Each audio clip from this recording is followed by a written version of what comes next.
Nouvelle didactique sur les antennes de Malaika. Cordial bienvenue à vous tous. Bonjour, bonsoir. Tout dépend de l'heure à laquelle vous êtes en train de suivre ce programme exclusivement juridique TOJ sur les antennes de Malaika. Aujourd'hui, nous allons faire le point avec notre réseau de connaissances sur ces sujets qui a pratiquement deux parties. On parlera du procès civil et pénal. Quid de sa disparité, quid de sa différence avec notre invité, je l'ai dit, en la personne de Maître Jean-François Dulé, avec qui nous allons développer ce sujet tout à fait didactique, car c'est très important, c'est des petites choses, mais qui sont hyper intéressantes et hyper importante dans notre vie quotidienne, étant donné que nous sommes dans une société où les différends peuvent éclater à tout moment. Bonjour Maître Jean-François Dulé, bienvenue dans ce programme TOJ.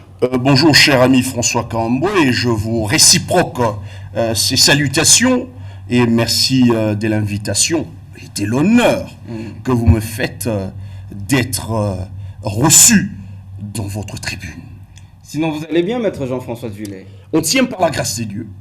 Voilà, c'est un plaisir de vous retrouver dans ce programme TOJ sur les antennes de Malaika. Je rappelle que vous êtes avocat au barreau du Katanga. Avec vous, nous allons développer ce sujet. Nous allons démarrer ce décryptage par d'abord savoir c'est quoi un procès civil. Un procès civil, qu'est-ce que je pourrais dire en des termes simples? Procès civil ou affaire civile, c'est une affaire qui est portée devant les juges, mais qui a pour cause des intérêts de particuliers, des intérêts des individus. Quand une affaire ou un litige oppose deux particuliers, et les particuliers peuvent voir le juge pour que le juge arrive à trancher ces litiges. Sans cela, qu'on peut dire, qu'on peut parler d'un procès civil ou d'une affaire civile, si je peux me résumer en ces termes. Oui, puisque les exemples, les dessins expliquent mieux que les grands discours, on peut procéder par des petites illustrations pour montrer à la grand-mère qui me suit notamment, pour savoir c'est quoi une affaire civile, par un exemple, par un cas de figure. Un petit exemple de fait, un contrat de location. Oui, un contrat de location. Donc, vous êtes vous êtes locataire quelque part, vous voudriez accéder à un local pour y habiter et vous procédez avec un particulier à un contrat de bail, par exemple, pour habiter dans une parcelle. Et à l'issue de ce contrat, il peut y avoir de litiges, des contestations qui arrivent à ne plus vous mettre d'accord entre les deux parties. Et les deux parties peuvent saisir le juge pour départager leurs intérêts. Et c'est à la partie la plus diligente qui estime qu'elle peut saisir le juge.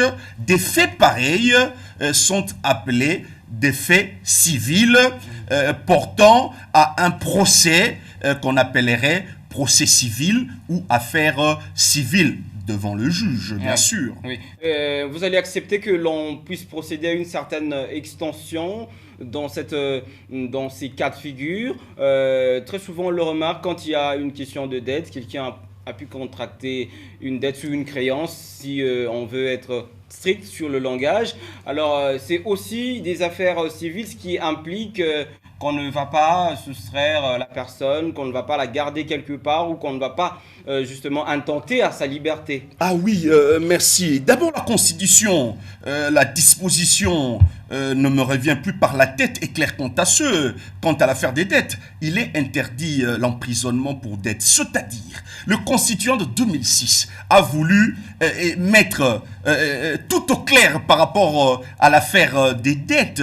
Sincèrement, l'affaire des dettes de manière générale est une affaire civile. Mais ceci étant dit, le problème se poserait par rapport aux faits générateurs. Sincèrement, comment vous êtes arrivé à une dette? Sincèrement, les faits générateurs peuvent être un fait qualifié de pénal. je peux vous donner un exemple. Quelqu'un s'amène auprès de vous par des subterfuges. Il vient par une malignité indescriptible pour vous soutirer de l'argent. Venant avec une histoire, alors qu'il sait que pertinemment bien que cette histoire ne va pas tenir, il te dit je puis récupérer l'argent parce que j'ai une affaire qui doit aboutir ou que je peux aller dédouaner des marchandises que je reviendrai vendre demain et je vous retourne votre argent. Mais après, vous sentez que la personne ne vous retourne pas l'argent, mais vous allez vérifier, il n'a jamais eu des marchandises à dédouaner, sincèrement. Donc, une histoire montée de toutes pièces, des affabulations à la limite, c'est pour vous soutirer de manière malicieuse de l'argent. Cela peut pousser l'officier du ministère public instruisant le dossier à essayer de qualifier ce fait d'infractionnel. Il peut qualifier cela d'escroquerie. Il peut aller même loin. Il peut qualifier aussi cela d'abus de confiance. Cela dépend de l'appréciation de l'officier du ministère public instructeur.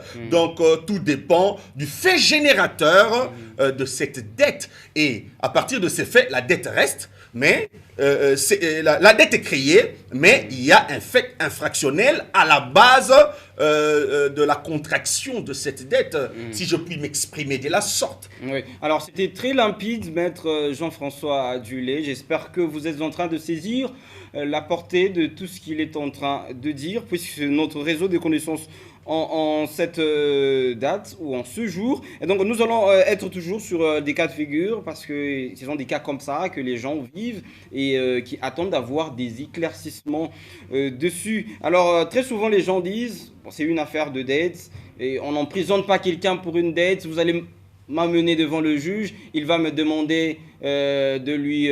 En fait, il va me demander que je puisse fournir des efforts, il va me donner encore du temps pour que je puisse remplir tout le moyen possible pour que je puisse m'acquitter. Est-ce que vous êtes en train de confirmer ou d'infirmer cette façon de faire des communs de mortels? Cela est à décourager d'abord, sincèrement, quand vous contractez des dettes et la bonne volonté de payer ces dettes, cela va de votre crédibilité. Le droit ou la loi ne vient pas consacrer la forfaiture, à mon avis, sincèrement. Le droit ou la loi a toujours défendu des idéaux nobles, sincèrement, à mon avis. D'où il faudra faire un distinguo, raison pour laquelle je viens de vous dire, de par le fait générateur, on peut aller au-delà de la dette, de voir qu'il y a des faits infractionnels. Et cela dépendrait de l'appréciation si vous avez saisi un OPJ ou vous avez saisi un OMP, un officier du ministère public, il va apprécier, sincèrement. Après audition, il va essayer de démêler le vrai du faux, sincèrement, et voir que vous étiez de mauvaise foi, vous avez pour le fait générateur de cette dette, et ce sont des faits portés à être incriminés, ou à être incriminés pénalement, en fait. Et le magistrat va se décider, mais il ne faudra pas non plus que le magistrat en fasse des abus. Sincèrement, exactement, puisque des fois il est difficile de faire une nette différence, mais tel que je viens de l'expliquer, je crois que c'est assez limpide et clair. Oui, voilà, nous allons aussi parler parce que je suis tellement dans cette insinuation de vous dire, quand vous dites quelque chose, et ça nous inspire à dire autre chose. Alors, dans cette première partie de notre sujet, vous voulez plus vous rabattre sur le distinguo entre la faute et une infraction. Dans le civil, vous êtes plus sur la faute, c'est ce que vous voulez dire? Je vous comprends, mais une faute peut générer de faits infractionnels. D'où je viens de vous dire que cela dépendra de l'appréciation de l'OMP. Mais ce qui est vrai, la terminologie faute, sincèrement, est idoine, appropriée aux affaires civiles ou aux matières civiles. Et déjà, quand on sent que la terminologie infraction, incrimination ou peine, on sent déjà délimité qu'on est en matière pénale. Ceci est clair.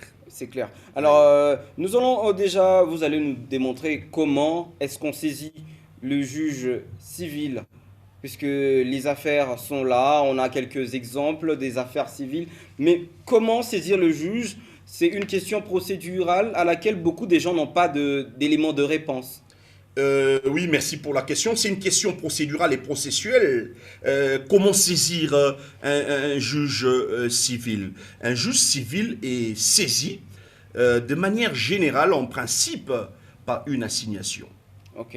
Oui. De manière générale. Ouais, de manière générale, par une assignation, parce que les affaires, de manière générale, ou en l'occurrence, sont des affaires gérées couramment, telles que j'aimerais donner un exemple Oui, allez-y. par rapport au droit du travail. En matière de travail, ce sont des affaires civiles. Les litiges Exact. de travail sont de litiges qui sont civils, mais le juge du travail est saisi par une requête. Ok. Ça, c'est une exception Ouais. et une terminologie prévue par les législateurs qui a eu à rédiger le Code du travail.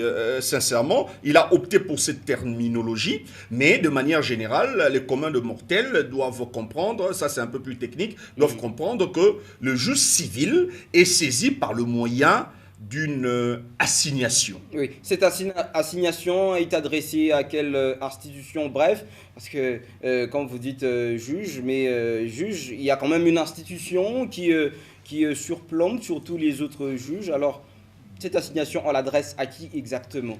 Oui, principalement, la destination de l'assignation dépend de la valeur ou du taux du litige ou de la nature du litige qu'on est en train de porter devant le juge, tel que le litige familiaux, en principe, sont portés devant les tribunaux de paix. Exact. De manière générale. Et quant à la contestation en termes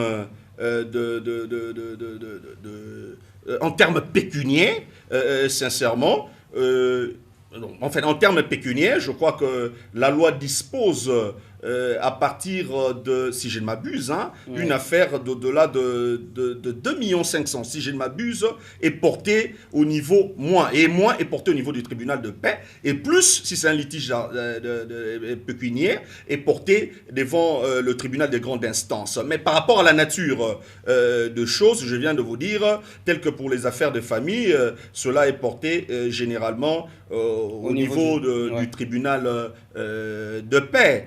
Mais quant à la hauteur ou à l'évaluation du litige pécuniairement, on peut voir si cela dépasse, si je ne m'abuse hein, par rapport aux frais, si cela dépasse 2,7 millions.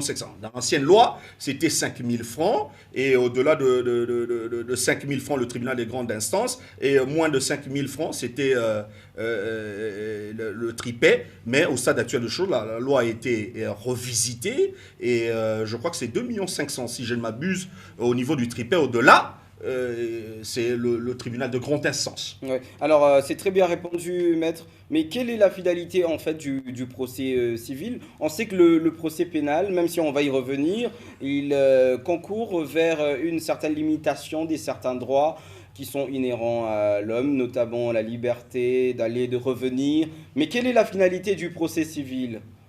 La finalité du procès civil est la réparation du préjudice, du prétendu préjudice subi. C'est-à-dire, la finalité du procès civil, c'est se faire allouer de dommages et intérêts. Et ça s'arrête là. Ouais. Donc c'est ça la finalité du procès civil. Réparer le préjudice subi quant au fait qui a eu à générer ce préjudice. Oui. Alors, nous allons devoir peut-être dans la deuxième partie revenir sur certains enchevêtrements entre le pénal et le civil, juste pour marquer la première partie et passer à la deuxième partie. Je rappelle que nous sommes en train de parler du procès pénal et civil en droit positif congolais. Quid de son distinguo de la disparité dans ce programme? Et nous avons reçu toujours pour vous Maître Jean-François Dulay, avocat au barreau du Haut-Katanga. Alors nous allons commencer par la première question dans cette deuxième partie avec le procès pénal. Quid? Le procès pénal, qu'est-ce que je pourrais dire quant au procès pénal? Je venais de vous dire, quant au procès civil, ce sont les intérêts des particuliers qui entraient en jeu, qui entraient en compte. Mais quant au procès pénal, ce sont les intérêts de l'État, sincèrement, qui entrent en jeu, sincèrement. Et les intérêts de l'État, on le retrouve de manière générale dans l'ordre public, raison pour laquelle on parle quand on commet une infraction qu'on a eu à troubler l'ordre public. Et on peut, si j'aimerais être un peu plus large, oui. Donc on voit aussi la tranquillité publique, okay. La salubrité publique. Au cas où vous troublez la tranquillité publique, la salubrité publique, l'État érige des faits, d'où je vous avais dit, tout part de faits générateurs, ouais. Certains faits en faits générateurs d'infraction ou en faits infractionnels. Et si ces faits sont érigés en infraction, c'est-à-dire troublent l'ordre établi par l'État, qui est résumé en ordre public, l'État se lève pour s'insurger contre le fauteur de troubles de l'ordre public que je pourrais dire les violeurs ou le commetteur d'infractions ou les infracteurs, sincèrement. Donc, en matière pénale, c'est l'État, ce sont les intérêts de l'État qui sont en jeu, qui entrent en jeu, et l'État est en train de reprimer, de poursuivre ses intérêts par son organe, qui est l'officier du ministère public, son commettant, oui. Qui est l'officier du ministère public. Autrement dit, le parquet, autrement encore dit, l'organe accusateur. Voilà, vous êtes revenu avec beaucoup d'énergie, j'aime ça. Alors, on va peut-être bien revenir aussi sur la question procédurale, parce que l'officier du ministère public, c'est pratiquement une plaque tournante dans cette procédure avant de saisir le juge pénal. Alors, vous allez nous donner, comme on l'a fait avec les matières civiles, les quelques illustrations. Je sais que les exemples sont, en tout cas, c'est pratiquement toute une litanie, mais vous allez nous donner quelques cas qui sont récurrents en matière pénale. Bon, j'aimerais dire, pour bien élucider la chose, par rapport à la matière pénale. En matière civile, de manière générale, la sanction sont le dommage et intérêt si vous avez préjudicié une quelconque personne. Mais en matière pénale, pour que j'en arrive avec l'illustration, oui. Toutes les incriminations, en principe, sont prévues de manière stricte et claire par la loi pénale de manière générale, et en l'occurrence le code pénal ordinaire, ainsi qu'on peut aller loin, le code pénal militaire, ainsi que les dispositions pénales complémentaires qu'on pourra retrouver dans des textes parsemés ci et là, sincèrement. Mais que je m'en vais à l'exemple, je vous donne un exemple, le coup et blessure. Porter un coup à M. François Kahamboué, tel que nous sommes sur ce plateau, est érigé en infraction dans la loi pénale, sincèrement. Donc, et de manière claire. Donc, cela est érigé en infraction. Porter le coup à M. Kahamboué revient au coup et blessure volontaire. Et cela a un taux de peine prévu par la loi pénale, sanctionné, et de par un principe consacré par l'article 1er du Code pénal, le nullum crimen nulla poena sine lege, pas de crime, pas d'infraction et pas de peine sans la loi, sincèrement. Donc en matière pénale, tout est prévu en principe par la loi, parce que la loi pénale ou la matière pénale a toujours été des strictes interprétation, sincèrement. Donc, vous avez vu cet exemple que je viens de vous donner, coup et blessure. le viol, par exemple. Il y a plusieurs incriminations, donc on pourra s'étaler là. Le viol, l'injure, par exemple, sincèrement. Le voie de fait, donc il y en a autant. Ouais, le détournement de deniers publics, autant que privés, sincèrement. Il y en a autant. Il y en a autant. Alors, je vous ai promis qu'on va revenir sur certaines ramifications entre le procès civil et celui pénal. Quelqu'un peut par exemple violer votre fille, ce n'est qu'un exemple. Alors vous, est-ce qu'il y a possibilité que vous puissiez demander au juge des dommages et intérêts en même temps que le même juge soit pénal, c'est-à-dire qu'il condamne par exemple à la prison et qu'il demande aussi des dommages et intérêts? Est-ce possible? Un exemple malencontreux que j'aimerais pas que cet exemple retombe sur moi. Bon, ça c'est pour ça que vous êtes venu, hein, je vous rappelle. Parenthèse, allons-y. Oui, c'est possible, parce que l'effet générateur, le même fait générateur d'infraction est aussi générateur de réparation civile, sincèrement. Le même juge, vous allez voir qu'est-ce qui se passe, puisque l'organe habilité à poursuivre les infractions, c'est l'État congolais, et son organe commettant, c'est l'officier du ministère public, tel que je venais de l'étaler ici. Mais il arrive, après la commission d'une infraction, la victime de cette infraction a connu de préjudice.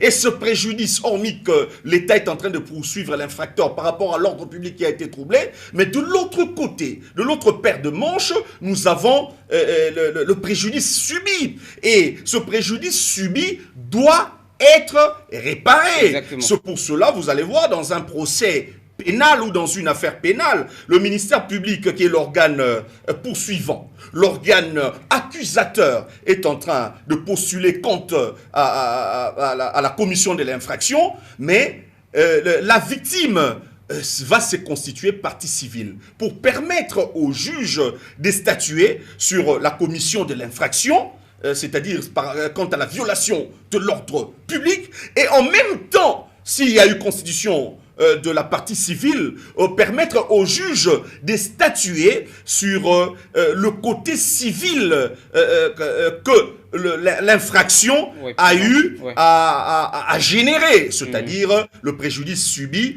qui se sanctionne par de dommages et intérêts. Et vous allez voir, raison pour laquelle la victime dans un procès pénal est là que pour demander les dommages et intérêts quant au préjudice subi par rapport à l'infraction commise par l'infracteur, et l'OMP en train de demander que l'infracteur soit sanctionné. Donc cela est possible, et généralement c'est comme ça que ça s'est fait à la coutume. Voilà, merci en tout cas de nous avoir répondu à cette question. Je suppose que toutes nos inquiétudes par rapport au procès pénal et civil commencent un tout petit peu à trouver des réponses. Alors on va aussi parler de l'officier du ministère public au besoin. On va aussi parler des OPJ qui font partie de la procédure avant de saisir le juge pénal. Déjà, qu'en est-il quand vous avez un cas, vous avez une infraction qui a été commise et qui vous a endommagé quelque part? Comment vous saisissez le juge? Vous passez par l'OMP ou vous passez par l'OPJ? Comment on le fait? Là, on est en matière pénale. En matière pénale, oui. Les juges pénals est saisi de manière générale, en fait, de trois manières. Je crois, de trois manières. D'abord par citation à prévenu. Là, c'est quand le ministère public, l'officier du ministère public ou l'OPJ qui a eu à commencer avec l'instruction, mais qui a eu à transmettre le dossier au niveau du ministère public. Et le ministère public arrive à saisir le juge. Donc le ministère public a eu à constater l'infraction, a eu à auditionner l'infracteur, sincèrement, ou le présumé infracteur, ou le présumé criminel, et le défaire devant les juges par une citation à prévenu. Et la deuxième manière, c'est une citation directe. La citation directe est prévue quand la personne, la victime de l'infraction, la personne ayant subi l'infraction, saisit, sans passer par l'entremise ou par le canal ou la voix de l'officier du ministère public, saisit directement le juge pénal en relatant les faits. Il vient, il relate les faits, voilà, il y a eu tel fait qui s'est passé, qui s'est déroulé tel jour, qui a eu à préjudicier tel monsieur, et qu'a commis un monsieur X, qui a eu à préjudicier monsieur Y, en telle date, et nous venons demander les dommages et intérêts, puisque je venais de vous dire que la partie civile ou la victime de l'infraction n'est là dans un procès civil que pour postuler pour de dommages et intérêts, pour réparation du préjudice, sincèrement. Quant à la sanction de l'infraction, cela est laissé à la latitude de l'OMP ou de l'officier du ministère public. Et par la suite, hormis la citation directe, nous avons aussi un cas de figure qui est la comparution volontaire. Généralement, c'est pour couvrir les vices, sincèrement, de procédure, généralement. Sincèrement, parce que il est difficile qu'une personne ayant commis l'infraction passe devant le juge volontairement. Il est difficile. D'où ce moyen de saisir le juge de la comparution volontaire en matière pénale, aussi même en matière civile, est prévu pour couvrir les vices des procédures quant à la signification des actes de procédure. Ouais, alors, quel est le rôle des OPJ? C'est une question aussi importante, surtout pour tous ceux-là qui nous suivent, parce qu'on sait que ce sont des démembrements des OMP. Alors, quel est le rôle des OPJ dans cette procédure qui mène forcément vers la saisine du juge pénal? L'OPJ n'a pas un rôle direct.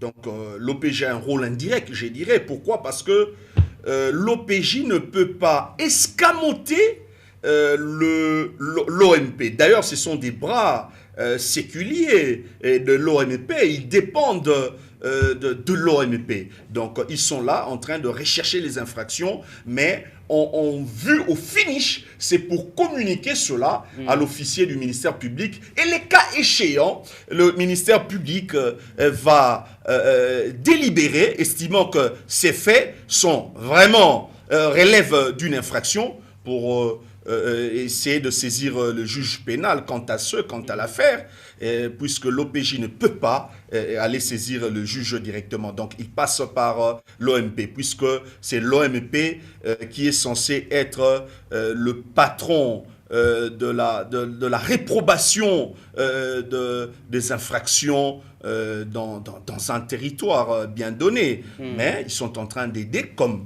le ministère public, à la poursuite, sincèrement, des infracteurs et à essayer d'aider la justice en fait, d'aider à la bonne administration de la justice, parce que vous n'êtes pas sans savoir que les OMP sont à nombre limité. Donc, sincèrement, à eux seuls, ils ne sauront pas rechercher les infracteurs. Parce que les infractions et les infracteurs, sincèrement, ont toujours été fertiles et subtils. Et à chaque moment, les infractions se commettent. Donc, partout ailleurs, nous avons les OPJ qui peuvent aider les OMP, les officiers du ministère public, à constater les infractions et les cas échéants à transmettre le dossier auprès de l'OMP. Et c'est à l'OMP de décider s'il est opportun de saisir les juges pénals ou de classer l'affaire sans suite pour de faits bénins. Oui, voilà, super. Alors, il est de principe en droit, le civil tient...